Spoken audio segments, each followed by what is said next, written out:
तो हम लोग कर रहे थे रेस्पिरेशन इन प्लांट। आज का मोटिवेशनल कोट क्या है? काम करो ऐसा, काम करो ऐसा कि पहचान बन जाए, हर कदम ऐसा चलो कि निशान बन जाए। जहां जिंदगी तो सभी काट लेते हैं, यहाँ जिंदगी तो सभी काट लेते हैं, जिंदगी जियो ऐसी कि मिसाल बन जाए। सही है कि नहीं? केवल सुनते हो, फॉलो तो करते नहीं। सही है ना? हम सुनते भी हैं, हम पढ़ते भी हैं, हम फॉलो भी करते हैं। ठीक है ना? एक एक बात को लाइफ में फॉलो करते हैं, एक एक पॉइंट को, हर पॉइंट को फॉलो करते हैं और हमें इस चीज से लाभ मिला है। तो आप भी फॉलो करो, फायदा मिलेगा। ये केवल मोटिवेशनल कोट नहीं है, this is motivation, not motivational quote. समझ आई बात? हम लोग पढ़ रहे थे रेस्पिरेशन। कल मैंने आपको ईटीएस पढ़ाया था। ईटीएस पूरा याद हो गया?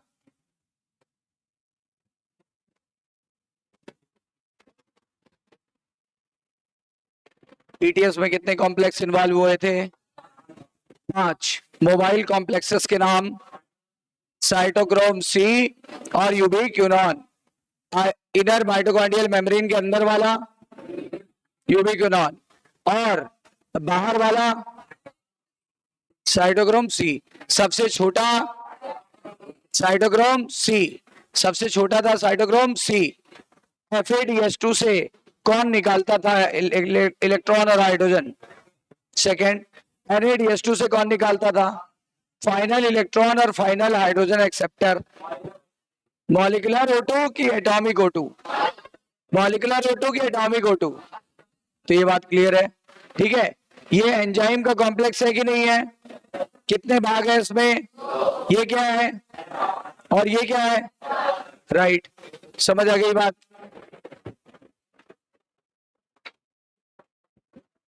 तो आज का लेक्चर स्टार्ट करते हैं यहां से।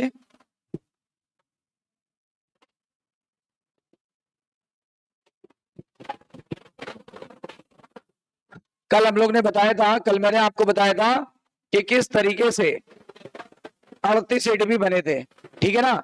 तो आज हमारा टॉपिक है रेस्पिरेटरी बैलेंस शीट।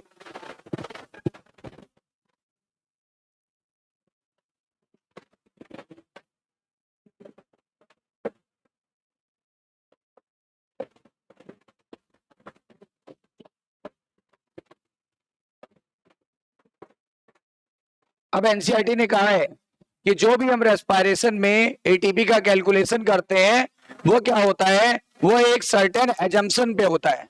वो कुछ एजम्पशन मान के करते हैं कि ऐसा होता होगा, तभी तो हम कैलकुलेट कर पाते हैं, पर रियली ऐसा नहीं होता। रियली ऐसा नहीं होता। ठीक है ना? जैसे हम लोग की बैलेंस शीट बनती है पूरे साल की 31 मार्च को, कि हमने कहा पाई पाई खर्च किया, कहां पे कितना इनकमिंग हुई, कितनी आउटगोइंग हुई। अगर सिंगल पैनी भी खर्च करते हैं ना, उसका हिसाब हमारी बैलेंस शीट में होना चाहिए और गेन और लॉस दिखना चाहिए। और अगर नहीं दिख रहा है ना, तो गवर्नमेंट हम पे पेनाल्टी लगाती है। वही होती है बैलेंस शीट। वैसे यहाँ पे भी बैलेंस शीट तैयार करनी है, कहाँ पे लॉस हुआ, कहाँ गेन हुआ, ओवरऑल कितने रुपए का प्रॉफिट हुआ। यही है रेस्पिरेटरी बैलेंस शीट। और ये एक सर्टेन एजम्पशन पे करी जाती है। जब भी हम कुछ खर्च करते हैं तो हम लिख लेते हैं, हमारा अकाउंटेंट उसको मेंटेन कर लेता है। जब हमारे पास कोई इनकमिंग आती है तो हम लिख लेते हैं, हमारा अकाउंटेंट उसे मेंटेन कर लेता है, लैपटॉप पे कंप्यूटर पे उसे चढ़ा लेता है, उसका सम और उसका माइनस करके जो रिमेनिंग अमाउंट है पता चल जाता है कि 31 मार्च को हमारे इन हैंड कितना कैश बचा है या फिर हमने कितना लगाया। अगर कम पड़ रहा है तो हमने कितना लगाया। यही होती है बैलेंस शीट। वैसे इसकी भी एक बैलेंस शीट है। क्या? Respiratory balance sheet certain assumption पर होती है। ठीक है ना? तो मैं क्या लिख रहा हूं,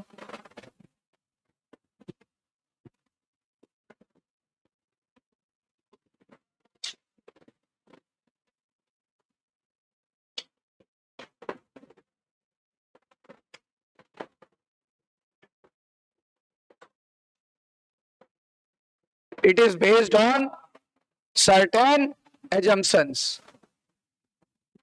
ठीक है?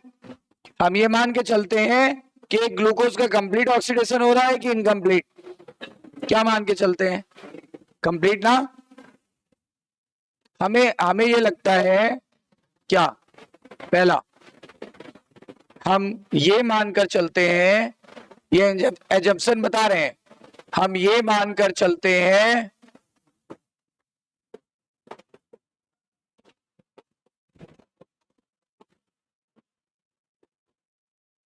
कि जब भी ग्लूकोज का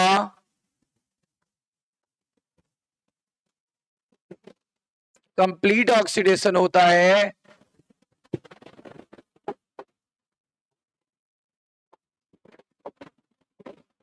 तो वो एक ऑर्डर्ड सीक्वेंस में होता है, ऑर्डर्ड सीक्वेंस में होता है। जैसे एग्जांपल बताऊं आपको, सबसे पहले आपको लगता है ग्लाइकोलिसिस चलती होगी, फिर उसके बाद लगता है आपको लिंक रिएक्शन चलती होगी, फिर उसके बाद आपको लगता है क्रेब्स साइकिल चलती होगी, और फिर आपको लगता है ईटीएस चलती है, और फिर आपको लगता है एक ग्लूकोज से 38 एटीपी मिलता है। ठीक, नंबर 2। ठीक है, एक बात ये लगती है हमें कि एक के बाद एक साइकिल चलती है, हम ये मान के चलते हैं कि एक के बाद एक सीक्वेंशियल साइकिल चलती है।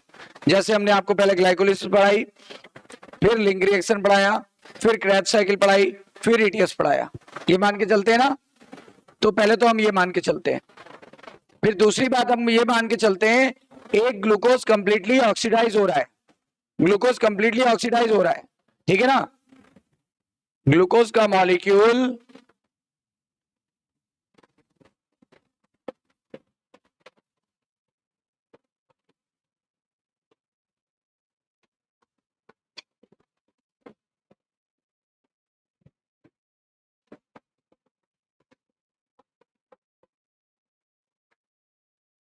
ठीक है ना, हम ये मान के चलते हैं कि ग्लूकोज का मॉलिक्यूल कंप्लीटली ऑक्सीडाइज होकर एनर्जी दे रहा है, राइट।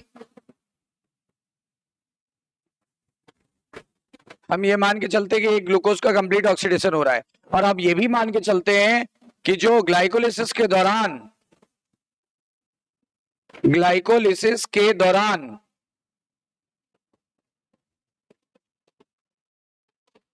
NADH2 बनता है,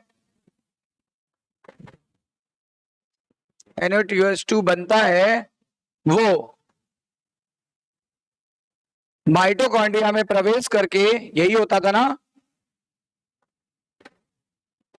माइटोकॉन्ड्रिया में एंटर करके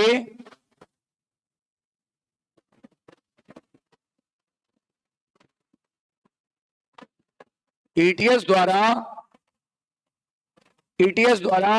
क्या देता है, एनर्जी देता है। ईटीएस द्वारा ऑक्सीडेटिव फास्फोराइलेशन, कल की बात याद है, ऑक्सीडेटिव फास्फोराइलेशन द्वारा एटीपी प्रोवाइड करता है, एटीपी प्रोवाइड करता है।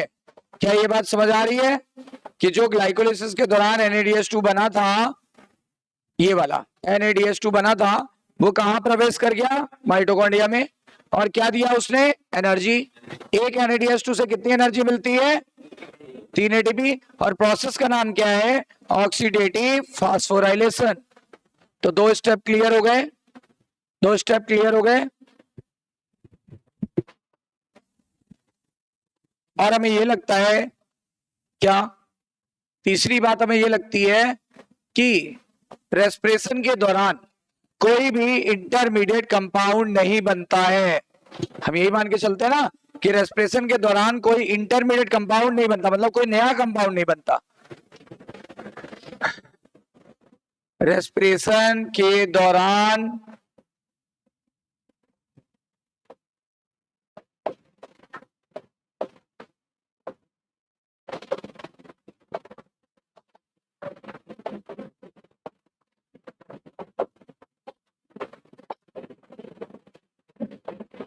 नहीं सिंथेसाइज होता है, रेस्पिरेशन के दौरान कोई कंपाउंड नहीं सिंथेसाइज होता है।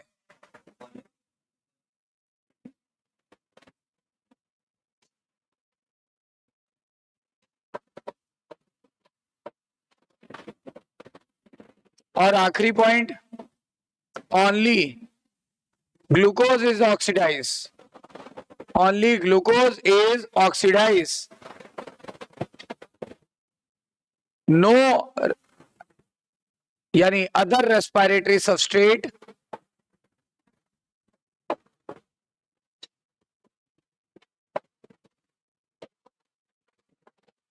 never oxidize in intermediate of the cycle, मतलब बीच में कहीं से कोई और ऑक्सीडाइज नहीं हो सकता. इंटरमीडिएट ऑफ द पाथवे, मतलब इस पाथवे के दौरान कोई और बीच से एनर्जी नहीं देता.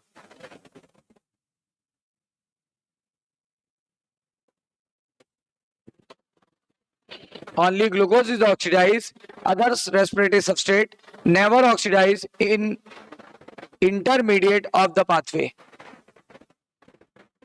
चार चीजें हमें लगती है, हम चार चीजें मान के चलते हैं कि रेस्पिरेटरी सबस्ट्रेट जो होता है केवल ग्लूकोज होता है, पूरी तरह से ऑक्सीडाइज होता है. NADH2 जो बनता है वो माइटोकॉन्ड्रिया में जाके ऑक्सीडेटिव फास्फोराइलेशन द्वारा ऊर्जा देता है.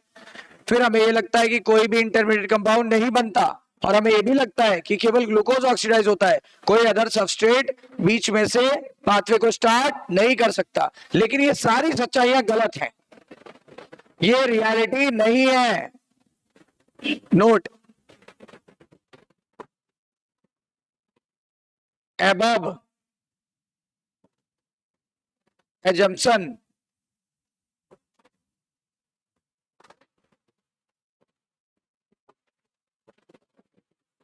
are not really true. ऊपर की चीजें पूरी तरह से सच नहीं है. क्यों?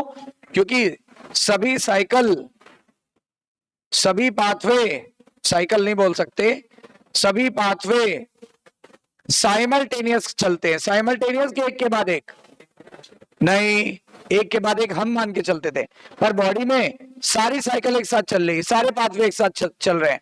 ग्लाइकोलिसिस भी चल रही है at a time Krebs cycle भी चल रही है एट ए टाइम, ETS भी चल रहा है. कोई ग्लूकोज ग्लाइकोलिसिस में है, कोई ग्लूकोज लिंक रिएक्शन में है, कोई ग्लूकोज कहां पे है, तो कहीं ना कहीं पड़ा हुआ है. सभी पाथवे साइमल्टेनियस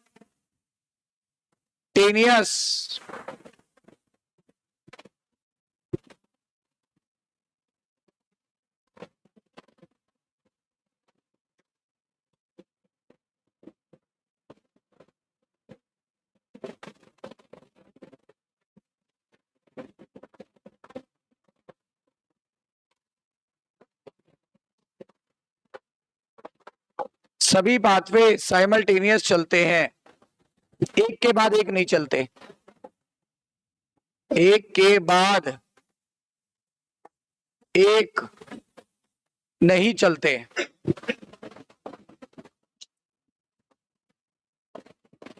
दूसरी बात इंटरमीडिएट कंपाउंड की जब आवश्यकता होती है तो बन जाता है. कोई भी कंपाउंड की शरीर में आवश्यकता होती है तो बनेगा. यानी क्या? जब बॉडी में, प्लांट की बात चल रही है, जब बॉडी में किसी इंपॉर्टेंट कंपाउंड की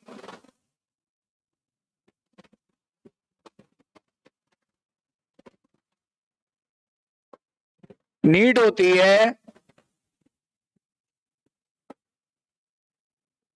तो इस पाथवे से, यानी रेस्पिरेटरी पाथवे से, इस पाथवे से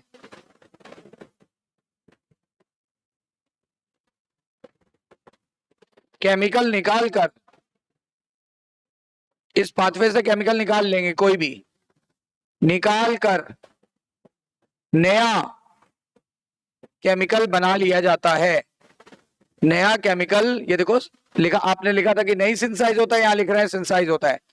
केमिकल सिंथेसाइज कर लिया जाता है. देखो जो हम सोचते थे वो सब गलत था, कर लिया जाता है.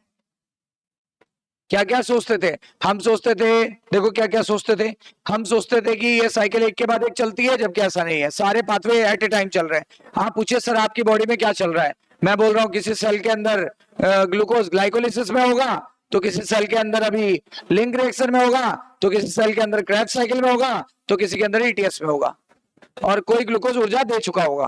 बोलो मानते हो कि नहीं? ठीक है ना? तो कुछ सर्टेन नहीं है, ऑर्डर्ड वे में नहीं चलता, साइमल्टेनियस साइकिल चलती है। ग्लूकोज का मॉलिक्यूल कंप्लीट ऑक्सीडाइज होकर ऊर्जा देता है और ग्लाइकोलाइसिस के दौरान NADH2 माइटोकॉन्ड्रिया में जाता है, तभी ऑक्सीडेटिव फास्फोराइलेशन द्वारा एटीपी प्रोवाइड करता है। ये भी गलत है। NADH2 तो पहले से वहां है, क्रैब साइकिल वाला या लिंक रिएक्शन वाला, वो ऊर्जा दे देता है। तीसरी बात, हमें लगता है कोई इंटरमीडिएट कंपाउंड सिंथेसाइज नहीं होता, तो होता है, आवश्यकता पड़ने पर होता है। और आखिरी बात, केवल ग्लूकोज ही ऑक्सीडाइज होता है, ऐसा नहीं है। ग्लूकोज के अलावा प्रोटीन, ऑर्गेनिक एसिड, फैट और अदर कंपाउंड भी आवश्यकता अनुसार ऑक्सीडाइज हो सकते हैं। Is that clear? Note down.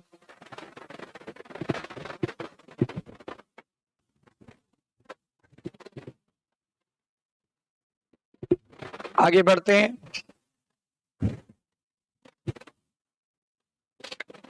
ठीक है, अब ये वाली लाइन पे आते हैं।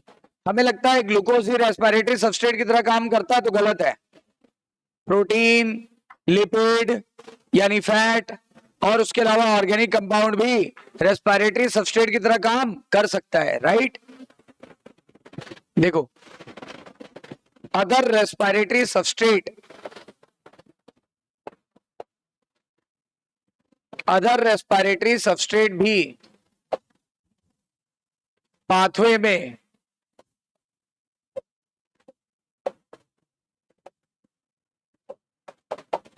इंटरमीडिएट कंपाउंड बनाकर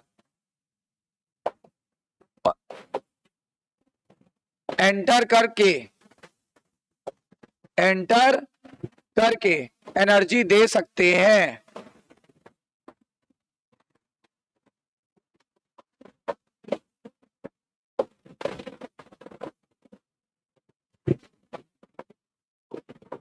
इस पूरी प्रोसेस की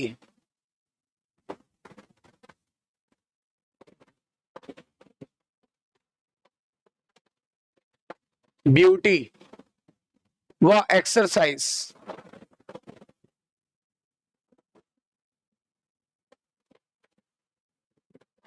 सेल के अंदर एफिशिएंटली तरीके से होती है। ये एनसीईआरटी की लाइन है सारी। एफिशिएंटली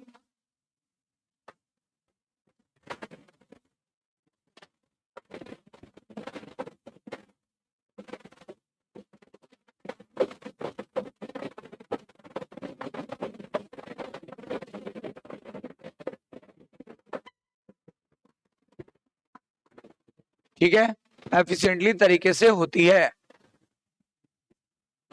और सेल को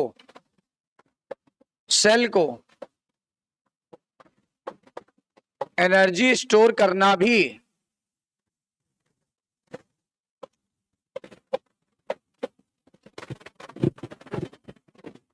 अच्छे से आता है। बताओ किस रूप में एनर्जी स्टोर करता है? In the form of ATP, in the form of ATP.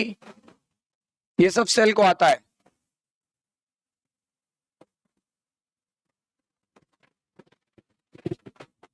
In the form of ATP. और इस तरीके से हम कह सकते हैं कि एक ग्लूकोज के कंप्लीट ऑक्सीडेशन से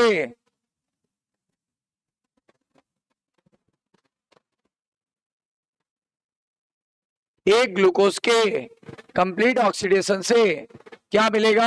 एक ग्लूकोज के कंप्लीट ऑक्सीडेशन से नेट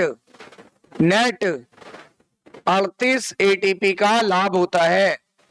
38 एटीपी का बेनिफिट होता है। नेट की टोटल नेट 38 एटीपी का बेनिफिट होता है।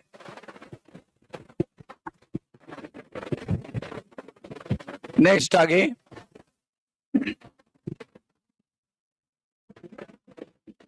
अब एनसीईआरटी में पूछा गया है फर्मेंटेशन और एरोबिक रेस्पिरेशन में क्या अंतर है। फर्मेंटेशन और एरोबिक रेस्पिरेशन में क्या अंतर है, यानी देखा जाए तो एनारोबिक और एरोबिक में क्या अंतर है, ठीक है ना। तो मैं यहां लिख रहा हूं एनारोबिक रेस्पिरेशन, ब्रैकेट में लिख दूं फर्मेंटेशन, याद है फर्मेंटेशन, और यहां लिख दूं क्या एरोबिक रेस्पिरेशन, यानी अनाक्षी श्वसन और आक्षी श्वसन।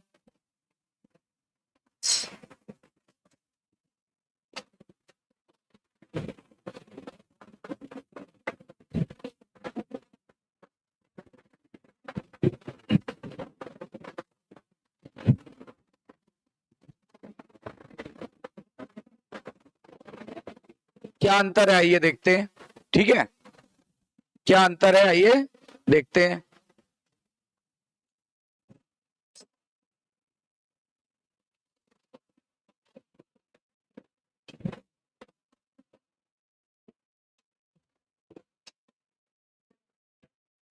पहला अंतर, यहां पर ग्लूकोज का क्या होगा, ग्लूकोज का इनकम्प्लीट या पार्शियल ऑक्सीडेशन होता है, बोलो।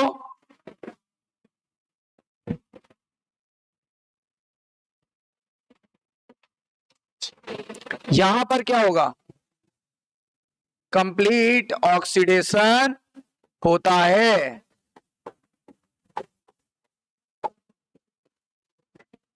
यहां पर क्या होगा, less amount of energy is released.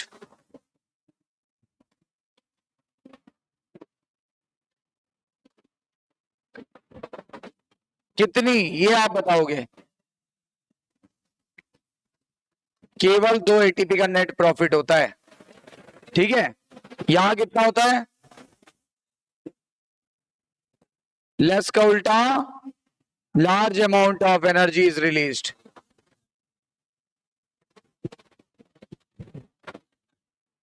That is net gain कितने का हुआ, 38 एटीपी का प्रॉफिट हुआ, ठीक है ना।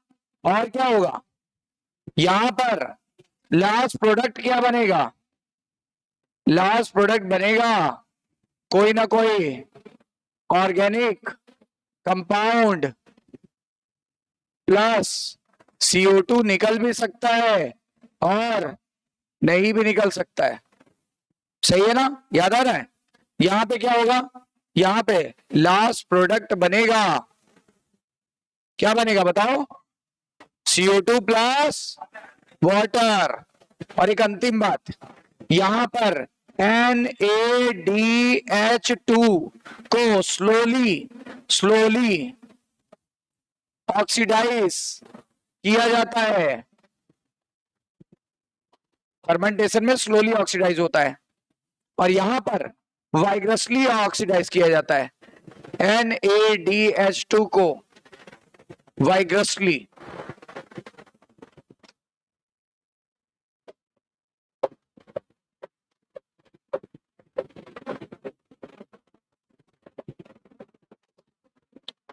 और मैं ब्रैकेट में लिख दूं किसके थ्रू किया गया था, याद करो ETS, और ETS बहुत तेज काम करता है। और यहां पे कैसे ऑक्सीडाइज हुआ था, वाया फर्मेंटेशन, वाया फर्मेंटेशन, और फर्मेंटेशन एक स्लो प्रोसेस है, सही है। तो ये सारी बातें क्लियर हो गई कि what is the difference between anaerobic respiration and aerobic respiration. ये एनसीईआरटी का टेबल है, बल्कि उसमें 3 ही पॉइंट दिए, हमने 4 लिखा है।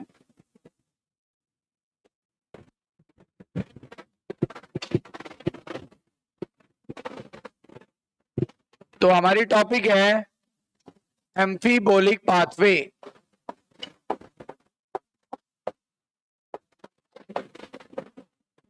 ये क्या होता है बता रहा हूं आपको।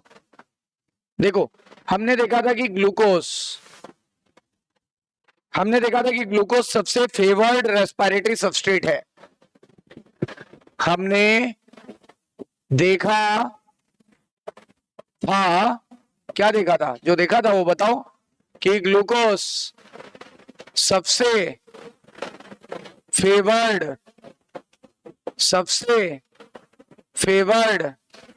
रेस्पिरेटरी सबस्ट्रेट है। इसीलिए सारा का सारा कार्बोहाइड्रेट पहले किसमें बदलता है? ग्लूकोज में, देन एंटर करता है। सारा का सारा कार्बोहाइड्रेट पहले ग्लूकोज में कन्वर्ट होता है, ग्लूकोज में कन्वर्ट होता है और रेस्पिरेटरी पाथवे में एंटर करता है।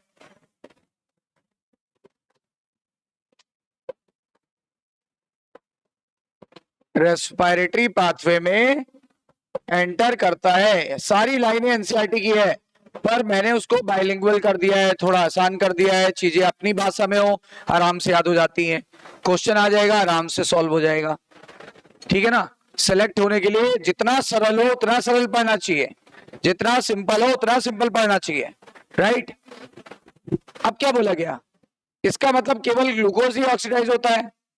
ऐसा नहीं है। माना ग्लूकोज फेवर्ड रेस्पिरेटरी सबस्ट्रेट है, सबसे फेवरेट है, पर ऐसा नहीं है कि और अदर सबस्ट्रेट यूज नहीं होते, वो भी यूज होते हैं, लेकिन शुरुआत से यूज नहीं होते। ग्लूकोज तो शुरुआत से यूज होता है, बाकी इंटरमीडिएट कंपाउंड की तरह यूज होते हैं, बीच में कहीं से एंटर करेंगे। अदर रेस्पिरेटरी सबस्ट्रेट जैसे प्रोटीन, और बोलो फैट, ऑर्गेनिक कंपाउंड्स यानी ऑर्गेनिक एसिड्स एक्सेट्रा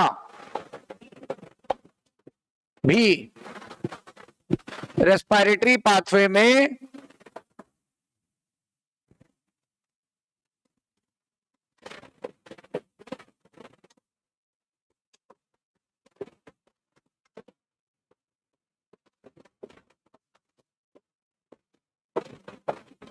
परंतु ये इंटरमीडिएट कंपाउंड के रूप में एंटर करते हैं, ओरिजिनल फॉर्म में एंटर नहीं करते। कोई इंटरमीडिएट कंपाउंड बनाएंगे, जैसे इस पाथवे में देखेंगे कौन से कंपाउंड इंटरमीडिएट कंपाउंड के फॉर्म में एंटर करते हैं।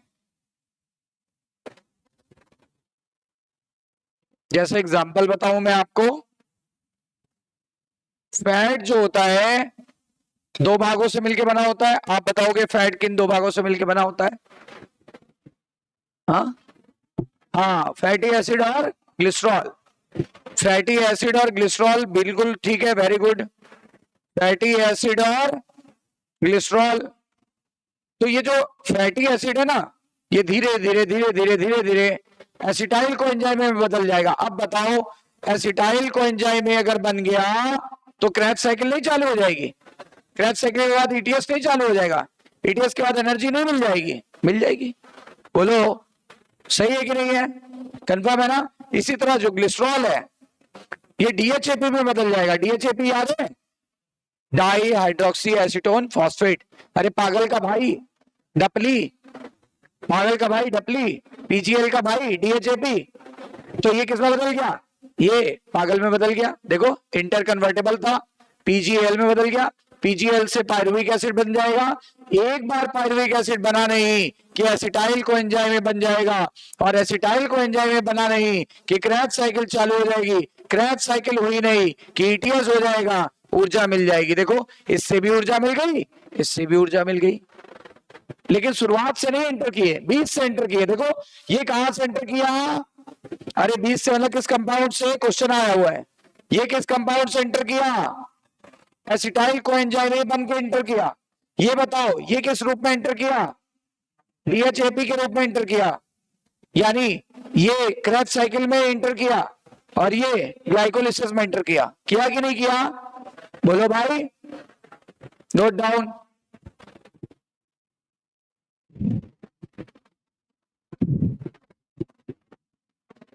देखो प्रोटीन का क्या फ्यूचर है। जो प्रोटीन होता है ना वो पहले डाइजेस्ट होता है,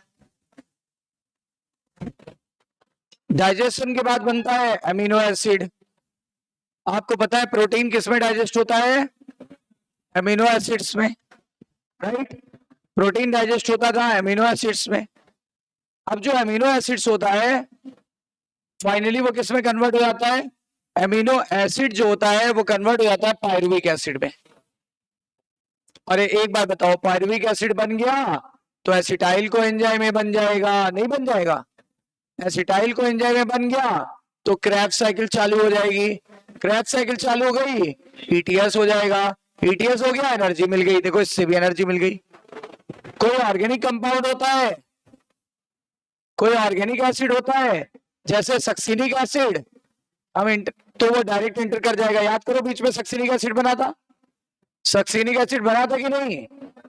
तो enters in crabs cycle, crabs cycle हो गई, ईटीएस हो जाएगा। ईटीएस हो गया, एनर्जी मिल जाएगी। फ्यूमेरिक एसिड या मैलिक एसिड है? मैलिक एसिड है, ऑक्सैलो एस्टिक एसिड है, फ्यूमेरिक एसिड है, ये सब एंटर कर जाएगा कहीं ना कहीं। बोलो सही है कि नहीं है? केसी, ये भी केसी, ये भी केसी। केसी यानी फिर ईटीएस हो जाएगा, फिर ईटीएस हो जाएगा, फिर ईटीएस हो जाएगा। मतलब हम कह सकते हैं कि जो हम सोच के चलते थे वो गलत था। हमें लगता था कोई भी कंपाउंड सिंथेसाइज नहीं होगा, होता है। होता है कि नहीं होता है? और कोई भी कंपाउंड यूज नहीं हो सकता, हो रहा है, साफ दिख रहा है।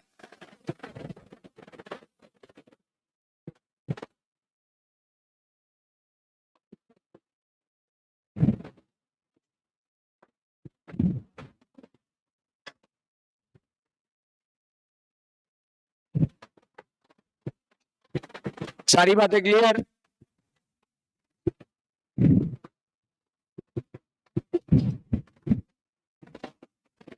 एक बात बताओ, एक बात बताओ, ये टूट रहा है कि बन रहा है? ये टूट रहा है कि बन रहा है? अरे बड़ा कंपाउंड छोटे में बदल रहा है कि छोटा कंपाउंड बड़े में बदल रहा है? बॉन्ड टूटता है तब ऊर्जा मिलती है, बॉन्ड बनता है तब ऊर्जा मिलती है। अपन क्या बात कर रहे हैं, बॉन्ड टूटने की कि बॉन्ड बनने की?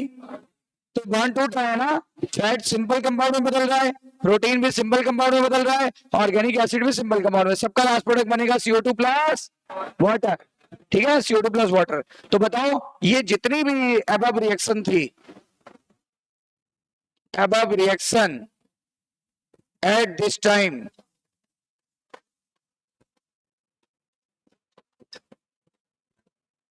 इज एग्जाम्पल ऑफ, किसका एग्जाम्पल है बताओ? कैटाबोलिज्म के एनाबोलिज्म? कैटाबोलिज्म। क्यों?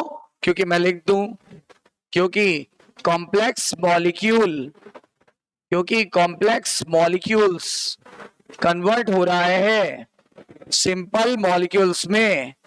कॉम्प्लेक्स मॉलिक्यूल, सिंपल मॉलिक्यूल का मतलब है CO2 plus water. Complex molecule का मतलब है ग्लूकोज, आपका फैट, आपका प्रोटीन और ऑर्गेनिक एसिड एक्सेट्रा।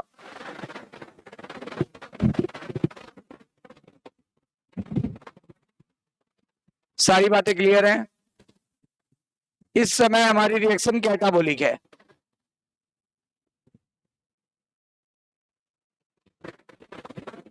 अब देखो,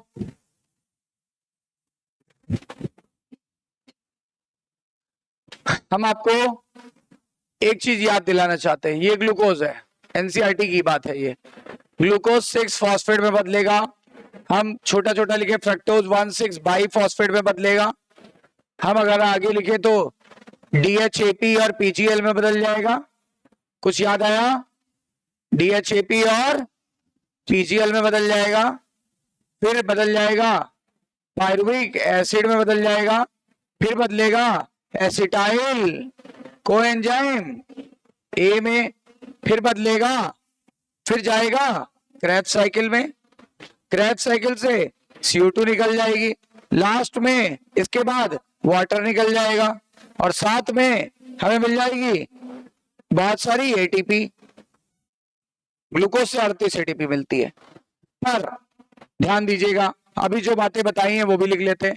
प्रोटीन अगर आया, प्रोटीन भी ऑक्सीडाइज हो सकता है। प्रोटीन भी ऑक्सीडाइज हो सकता है। प्रोटीन पहले डाइजेस्ट होगा, किसमें बदलेगा, क्या बताया था, amino acid. Amino acid will convert into pyruvic acid. अब ये देखो इसका पाथवे ये हो गया, अब यहां से ऐसे चला जाएगा, एनर्जी दे देगा। ये मानते हैं कि ये 38 एटीपी दे रहा था, तो ये कुछ और अमाउंट देगा, पर देगा। मानते हो, बॉन्ड तो उसमें भी है। अच्छा ये देखो, fat will convert into fatty acid plus glycerol, fatty acid plus glycerol, and glycerol convert होगा धीरे धीरे और बदल जाएगा किसमें, डीएचएपी में, और फिर इस पाथवे से एनर्जी दे देगा। इधर देखो, फैटी एसिड धीरे धीरे चेंज होगा, किसमें चेंज होगा, एसिटाइल कोएंजाइम ए में, और धीरे धीरे ऊर्जा दे देगा। ये देखो ऐसे जाके ऊर्जा दे देगा। मतलब सभी मॉलिक्यूल एनर्जी देंगे। लेकिन एक बार बताओ, ध्यान देना, इस समय ये रिएक्शन कैसी है, कॉम्प्लेक्स मॉलिक्यूल से CO2 और वाटर बन रहा है, बोलो। तो ये कैसी हुई, कैटाबोलिक या एनाबोलिक, ये भी कैसी हुई, कैटाबोलिक या एनाबोलिक, ये भी कैसी हुई, कैटाबोलिक या एनाबोलिक, कैटाबोलिक। अब बताओ ये भी कैसी हुई, कैटाबोलिक हुई। क्या इसमें किसी को कोई डाउट है? लेकिन सुनो, अगर शरीर के अंदर एनर्जी की जरूरत है, शरीर में प्रोटीन की जरूरत है, इसको क्विट कर लिया जाएगा, इसको विड्रॉ कर लिया जाएगा। ये देखो, इधर देखो, ध्यान देना, रुको, एरो चेंज करें, कलर चेंज करें। अब ये इधर से इधर चला जाएगा, ये देखो, फिर इधर से इधर चला जाएगा, और फिर इधर से इससे ये बना लेगा, दोबारा प्रोटीन बन गया। अब रिएक्शन कैसी होगी, एनाबोलिक। सोचो, इसी तरीके से जब ग्लिसरॉल बनाना है तो डीएचएपी को विड्रॉ कर लिया जाएगा, इसमें बदल दिया जाएगा। अब बताओ रिएक्शन कैसी हो गई। अच्छा बताओ, एसिटाइल को क्विट कर लिया जाएगा, निकाल लिया जाएगा, विड्रॉ कर लिया जाएगा, और ये देखो रिएक्शन रिवर्स डायरेक्शन में जा रही है। और अब बताओ क्या बन जाएगा, फैटी एसिड। तो ये रिएक्शन कैसी हो गई, एनाबोलिक। अच्छा, फिर हो सकता है ये और ये जोड़ के फैट बना ले, तब भी रिएक्शन कैसी है, छोटे कंपाउंड से बड़ा बन रहा है ना, तो क्या बोलेंगे, एनाबोलिक। तो जब हम इसी पिक्चर को दो तरीके से देखते हैं, तो एक तरफ हमें रिएक्शन एनाबोलिक दिख रही है और दूसरी तरफ कैटाबोलिक दिख रही है। इसीलिए रिएक्शन को हम क्या बोलेंगे, एम्फीबोलिक। क्या बोलेंगे, एम्फीबोलिक। पहले क्या बोला था, कैटाबोलिक, पर अब क्या नजर आ रहा है, एनाबोलिक। दोनों को मिला के क्या बोलेंगे, एम्फीबोलिक। इज दैट क्लियर, समझ आ गई बात, ठीक है ना, नोट डाउन।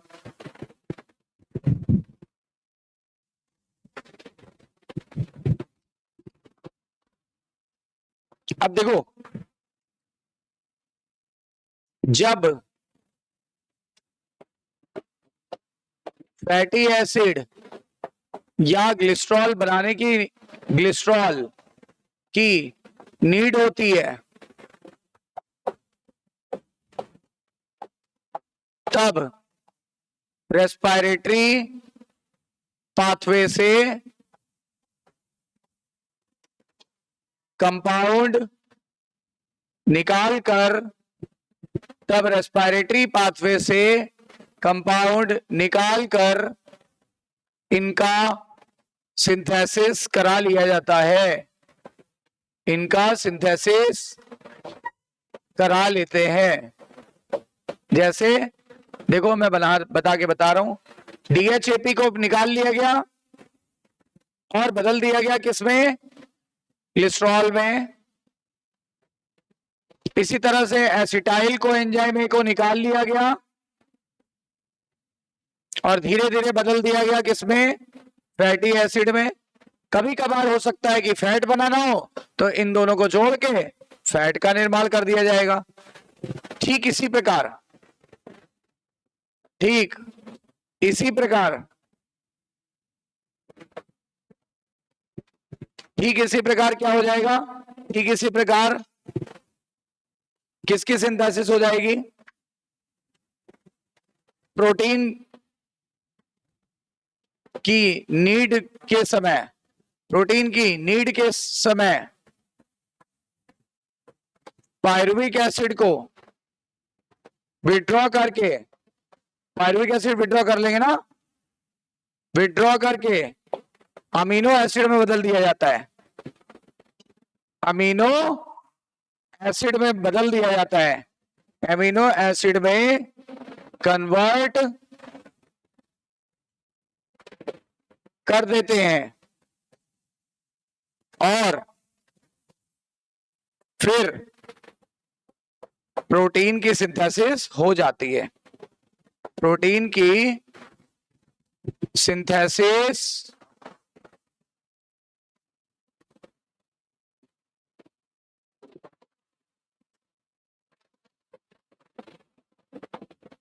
हो जाती है, प्रोटीन की सिंथेसिस हो जाती है।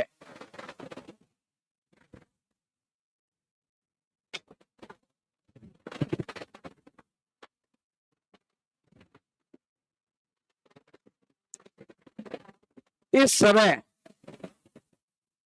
हम अबव रिएक्शन को एनाबोलिक नाम देंगे कि कैटाबोलिक? एनाबोलिक रिएक्शन कहेंगे। इसका मतलब हमने देखा कि रेस्पिरेशन के दौरान कैटाबोलिज्म भी हो रहा है और एनाबोलिज्म भी, तो हम रेस्पिरेशन को क्या बुलाएं? हाँ, एम्फीबोलिक। यानी रेस्पिरेशन के दौरान, रेस्पिरेशन के टाइम कैटाबोलिज्म भी हमें दिखा और एनाबोलिज्म भी दिखा, तो हम इन्हें क्या बोल सकते हैं? We can term date, term मतलब नाम देना, टर्म डेट कौन सा पाथवे? एम्फीबोलिक पाथवे। अब समझ में आ गया कि एम्फीबोलिक पाथवे क्यों बोल रहे थे? क्योंकि चीजें टूट रही थी तो कैटाबोलिक बोला, चीजें बन रही थी तो एनाबोलिक बोला, दोनों मिला के एम्फीबोलिक बोल रहे हैं। Is that clear? सारी बातें क्लियर हो गई? तो हम रेस्पिरेशन को क्या बुलाएंगे? हम रेस्पिरेशन को बुलाएंगे आज के बाद क्या? एम्फीबोलिक pathway, एम्फीबोलिक pathway, because it is catabolic as well as anabolic, so we can call it amphibolic pathway. Is that clear? अब आगे बढ़ते हैं।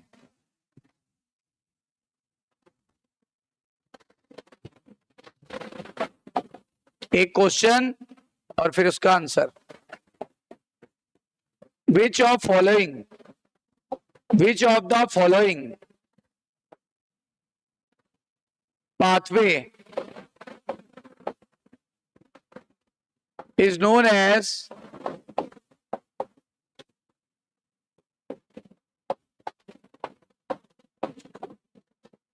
amphibolic pathway?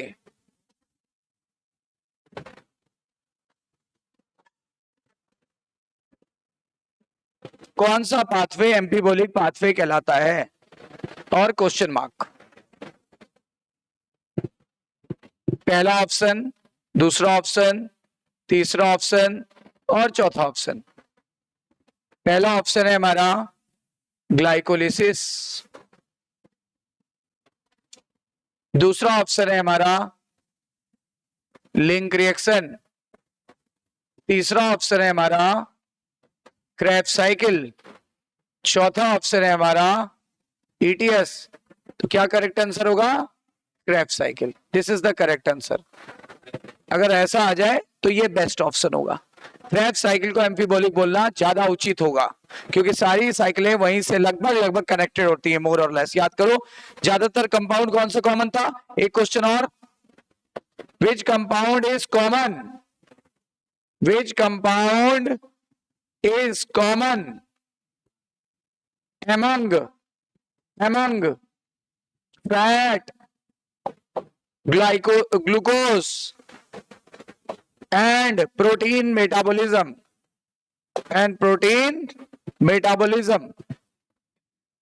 या रेस्पिरेशन लिख दो या मेटाबॉलिज्म लिख दो। इसका ऑप्शन मैं आपके सामने रिवील कर रहा हूं, बताना। पहला, दूसरा, तीसरा, चौथा। पहला होगा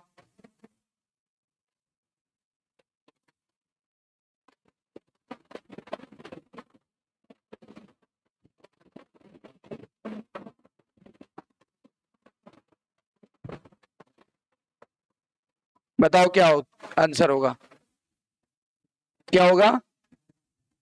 एसिटाइल कोएंजाइम ए, वो सब में आ रहा था, कहीं ना कहीं बीच सब में आ रहा था। चेक करो, इधर देखो, इधर देखो, ये देखो, ये लगभग सब में आ रहा था। आप देखोगे इस रास्ते से चलेंगे तो भी ये आएगा, इस रास्ते से चलेंगे तो भी ये आएगा, इस रास्ते से चलेंगे तो भी आएगा, इस रास्ते से चलेंगे तो भी आएगा। तो ये कॉमन था सबके लिए। बोलो आगे ना, कंफर्म है? So this one is common. Answer क्या होगा? Acetyl coenzyme A. Note down. अंतिम टॉपिक,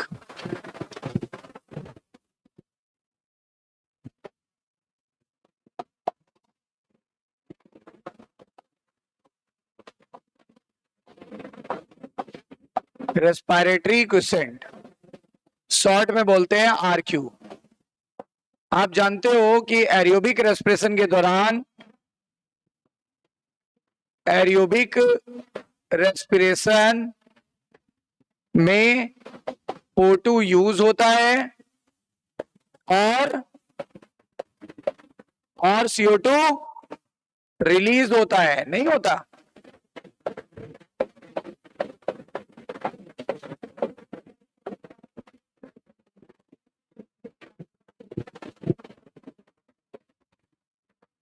CO2 और O2 के रेशियो को RQ कहते हैं।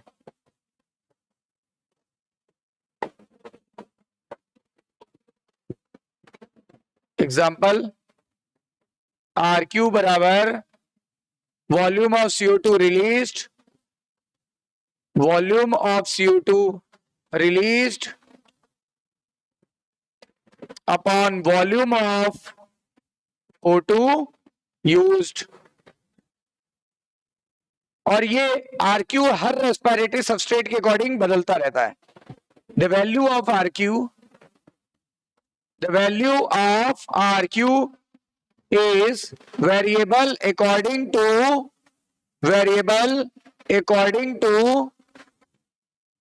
respiratory substrate, रेस्पिरेटरी सबस्ट्रेट के अकॉर्डिंग बदलता रहता है। से example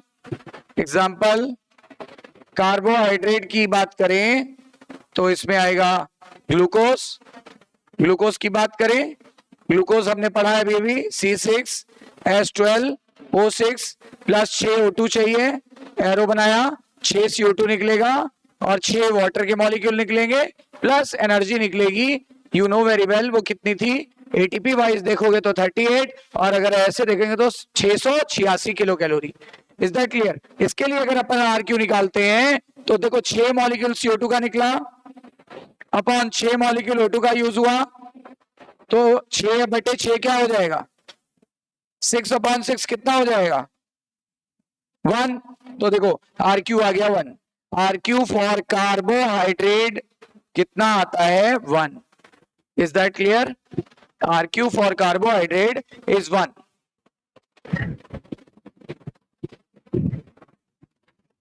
RQ for fat,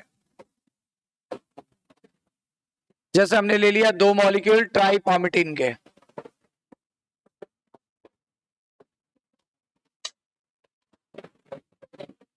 C51H98O6, ये 2 मॉलिक्यूल ले लिए हमने ट्राइपामिटिन के, ठीक है।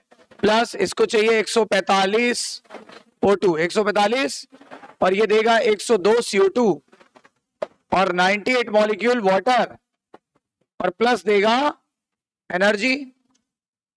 तो अगर हम इसको ऑक्सीडाइज कराएंगे ट्राइपामिटिन को, जो कि एक फैट है, तो बताओ इसके लिए RQ कितना आया? इसके लिए RQ आया 102 CO2 और 148 O2। ये वैल्यू ज्यादा कम है, ये वैल्यू ज्यादा, ऑब्वियसली 1 से वैल्यू कम आएगी। आंसर आ जाएगा आपका RQ 0.7, निकाल लेना, आंसर आएगा 0.7। तो कार्बोहाइड्रेट के लिए 1 आ रहा है इसके लिए ये आ रहा है। आर क्यू फॉर प्रोटीन निकाले देते हैं, बता देते हैं, निकालने की जरूरत नहीं है। R Q for protein is 0.9,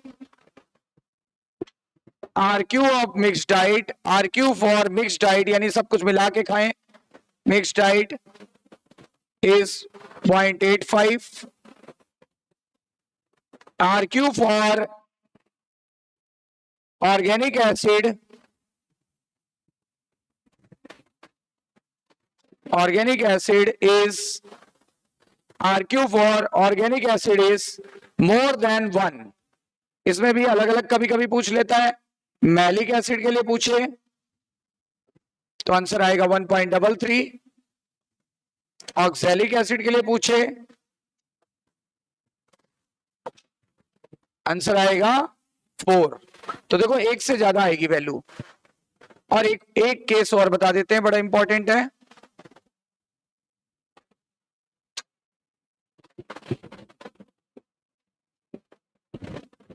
for anaerobic respiration बताओ, एनसीईआरटी में गिवन नहीं, कुछ चीजें मैंने अलग से बता दी। ये नहीं गिवन है, ये नहीं गिवन है, ये नहीं गिवन है। आरक्यू फॉर एनारोबिक रेस्पिरेशन,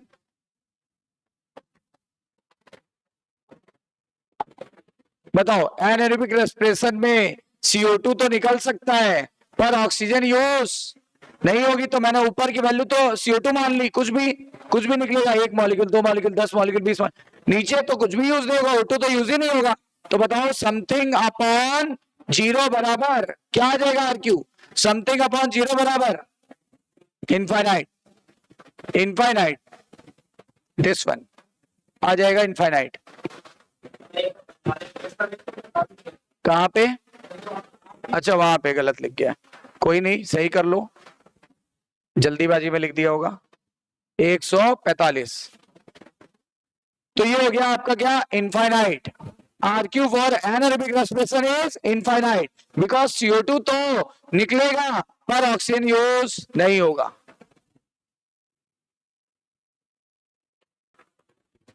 आखिरी बात पे नजर डालें,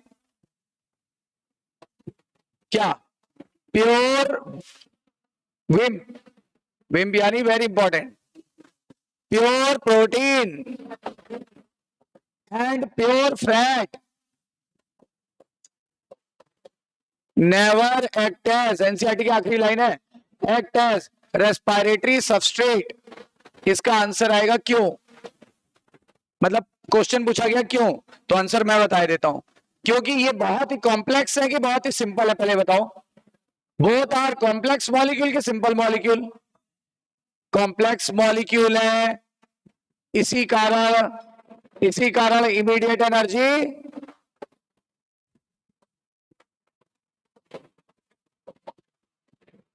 नहीं दे सकते, नहीं दे पाते, और इन्हें एनर्जी देने के लिए, बताओ, इन्हें एनर्जी देने के लिए पहले कॉम्प्लेक्स से किसमें बदलना पड़ेगा? बोलो, सिंपल में। पहले कॉम्प्लेक्स से सिंपल मॉलिक्यूल्स में, एनसीईआरटी का क्वेश्चन है, सिंपल मॉलिक्यूल्स में कन्वर्ट होना होता है या कन्वर्ट होना पड़ेगा, कन्वर्ट होना पड़ेगा, और तब जाकर ये रेस्पिरेटरी पाथवे में एंटर करेगा, तब जाकर ये रेस्पिरेटरी पाथवे में एंटर करके एनर्जी देगा।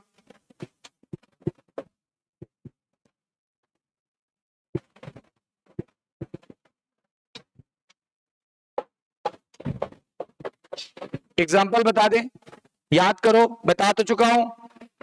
अगर प्रोटीन है तो पहले प्रोटीन टूटेगा, एमिनो एसिड में बदलेगा, देखो सिंपल मॉलिक्यूल, फिर पायरुविक एसिड में बदलेगा, तब वो एंटर करेगा कहां पे? एंटर रेस्पिरेटरी पाथवे, और तब जाके ऊर्जा देगा। इसको तो समय लग जाएगा ना। अच्छा फैट है तो फैट भाई साहब पहले टूटेंगे फैटी एसिड और ग्लिसरॉल में। अब ये फैटी एसिड और ग्लिसरॉल बड़े कॉम्प्लेक्स मॉलिक्यूल हैं, इसीलिए ये पहले DHAP में बदलेगा। उसी सीक्वेंस में बता दें जैसे पहले बताया था, ये वाला तो बदलेगा DHAP में, टाइम लगेगा। तुरंत तो बदल नहीं जाएगा। डीएचएपी, डीएचएपी, फिर डीएचएपी से एंटर्स इन रेस्पिरेटरी पाथवे।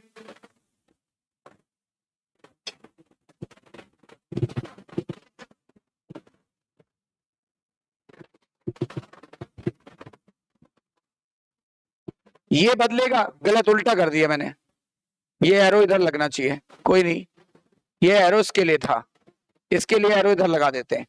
यहां पे ये बदलेगा किसमें, एसिटाइल कोएंजाइम ए, फिर एंटर्स इन रेस्पिरेटरी पाथवे। तो देखो इनको समय लगेगा, इसीलिए ये कभी भी प्योर फॉर्म में रेस्पिरेटरी सबस्ट्रेट की तरह यूज नहीं हो सकते, जबकि आपका ग्लूकोज प्योर फॉर्म में रेस्पिरेटरी सबस्ट्रेट की तरह यूज हो सकता है। क्या लिख देते हैं,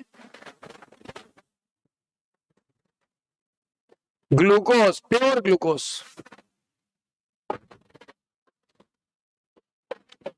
प्योर ग्लूकोज एक सिंपल मॉलिक्यूल है, प्योर ग्लूकोज एक सिंपल मॉलिक्यूल है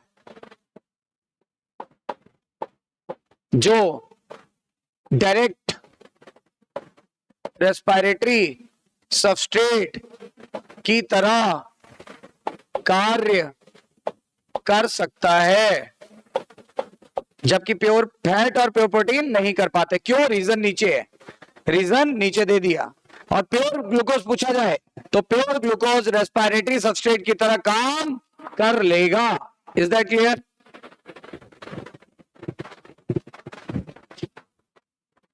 इज दैट क्लियर? तो ये अपना हो गया पूरा respiration in plants finished. Is that clear?